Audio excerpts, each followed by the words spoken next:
Todd Vandermine, thanks for joining us again. It's been a while since we spoke, but you are always in the midst of one of the most contentious and emotional issues for people around the state of Illinois, and that is the limitations that the legislature tries to apply to gun owners and their ability to have a gun and the regulations therein. One of the bills that is moving is SB, which stands, folks, for Senate Bill, SB 1966, which went before a committee as we taped this earlier this morning.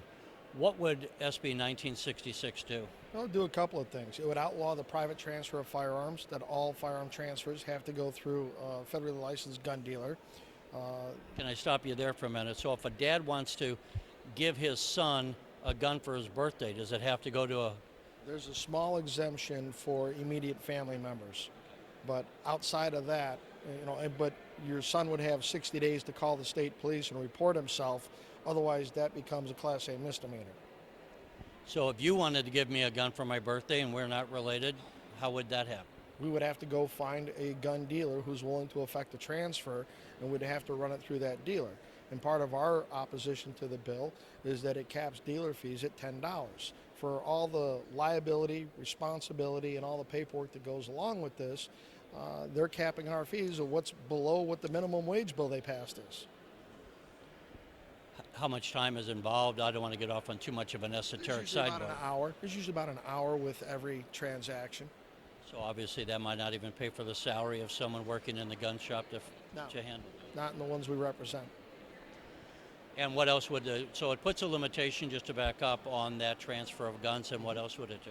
Well, it would also sit there and mandate that you have to submit fingerprints with every FOID application and every carry license. So now you're looking at jacking the FOID card up to about $200. And the present fee is what? It's $10 for 10 years right now. And now, from $10 to $200? Well, they want to make it a 5-year card for $50. Times 2 to get to 10 years is $100. The state police can then back charge you for the fingerprint background check, which is about $30. And where we see most fingerprint vendors for concealed carry charging between $65 and $75. So when you add it all together, for the same 10-year card right now that you paid $10 for, you're looking at about $200. For 5 years? Well, for the total 10 years. For 10 years, okay. Okay, so obviously significant, and for those who, are not wealthy or just, are making ends meet, a lot of people live paycheck to paycheck, you would argue that all of a sudden they're being priced out of the ability to have a firearm. Well, this has every, earmarking of a poll tax, that they want to, tax people's ability to have a firearm for self-defense. So we don't think that would hold up in court when they're jacking up the fees on some, because there's no other enumerated right like this that we see, a poll tax on. And it was brought up in committee by several of the minority members about the regressiveness of this and how are people going to be able to afford some of this. I heard even though Kelly Cassidy voted to get it out of committee, she mentioned, at least in the audio feed I was getting, that she also had some concerns, I think, about the cost factor. Sure, about how people who are indigent, who are poor, how they're going to be able to do this. I mean, you also have the factor of, how are they going to find a way to get to a vendor, because you're talking about a private vendor for all these fingerprints. How's all that going to happen?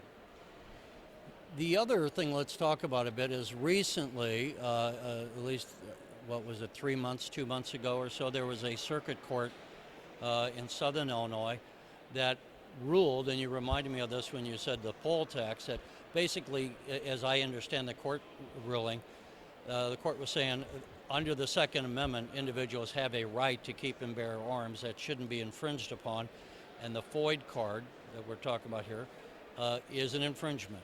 Is that? Yeah, that's the Brown case out of White County. And down there, the judge in 2 separate holdings on 2 different dates found that the FOID card is unconstitutional as applied to Miss Brown. Now, if it's unconstitutional for her situation, having a rifle in her home without having a FOID card, it's kind of a stretch to see how that doesn't apply across the board. So that's now pending in front of the state Supreme Court. Last week, another lawsuit was filed challenging the facial components of the FOID card for everybody else.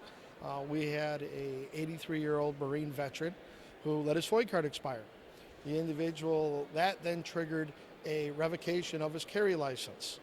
And so state police, post Aurora, have sent a couple of detectives up to his house to confiscate his firearms because of that revocation notice. So they took into their possession 2 revolvers and a 1911 pistol. And this individual, no criminal record, not a well-being check, not a mental health issue, nothing like that, was removed of his right to self-defense in his own home. The core tenets of the Heller decision. So we think this is going to be ripe for a court challenge to strike down the FOID card. So at this point, it came out of the circuit level, and has any appeal been filed? No, that one's at the circuit level. The other one is at the state Supreme Court. Brown is at the state Supreme Court. And then you have the New York City case pending in front of the United States Supreme Court, which we think will have a direct bearing on both of these cases. What case is that? So New York City requires a pistol permit to own or possess a pistol. They have 3 variations: a full-blown carry license, a business license, which allows you to have it at your place of business, or a premises license. The premises license means you can only have that pistol in your home or to take it to one of the 7 ranges in New York City. If you take it to your home in upstate, violation. If you take it to a range in Pennsylvania to shoot a match, violation. If you take it with you on vacation to Florida because you have a Florida carry license, violation. So the United States Supreme Court granted cert on that, and briefs have been filed within the last week. There have been 25 amici briefs. Out of those, 22 of them are in support of having the law struck down. We'll see where it goes. Did you testify along these lines today before the committee, and to what extent did your your testimony resonate or not resonate with the members? Some of it. We also know that if this proposed bill were to make it to Governor Pritzker's desk, that there will be a lawsuit filed probably before the ink is dry on that. We challenge the constitutionality. Across the board, from the taking side of the dealers and the confiscating of our services to challenging the FOID card and the constitutionality of requiring fingerprints for a fundamental right. And as you said earlier in the interview, you would say, if voting is a right, we already as a society said you can't have a poll tax because that's an infringement of a right that is constitutionally guaranteed. You're saying to add these charges is the same thing, since the Second Amendment guarantees the right to keep and bear arms. Correct. You've had a couple of federal court cases that have only upheld voter ID laws where there were no fees, that there was broad ability to comply with it with, not just a specific ID and things like that. If you look at those precedents, I think that what we have here in the FOID card is short-lived. And now what you've had is, because of the filing of this bill and a couple others that are companions to it, a lot of gun owners have viewed the FOID card as a nuisance that they've tolerated. And now a lot of them are just outright resentful that they're being treated this way. I mean, essentially you're treating them as if they're registered sex offenders for trying to exercise a constitutional right. The vote in the committee today was along party lines, Democrats voting for. Again, there were some reservations, but they voted to get it out on the floor. Knowing what you know about the break, there are some pro-gun Democrats, so it's not like it's going to vote necessarily on party lines on the House floor or even necessarily on the Senate floor. Do you have any feel for whether or not this will get out of the chambers? I'm not sure at this point. The issue about the fees and the costs associated with it has really struck a note with the Black and Latino caucuses.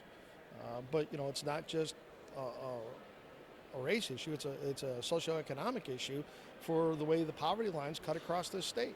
There are poor people in Southern Illinois. There are people living at the poverty level, in most counties across this state. So it's going to be interesting to see how it all shakes out. Todd Vandermeide, thanks. Thank you.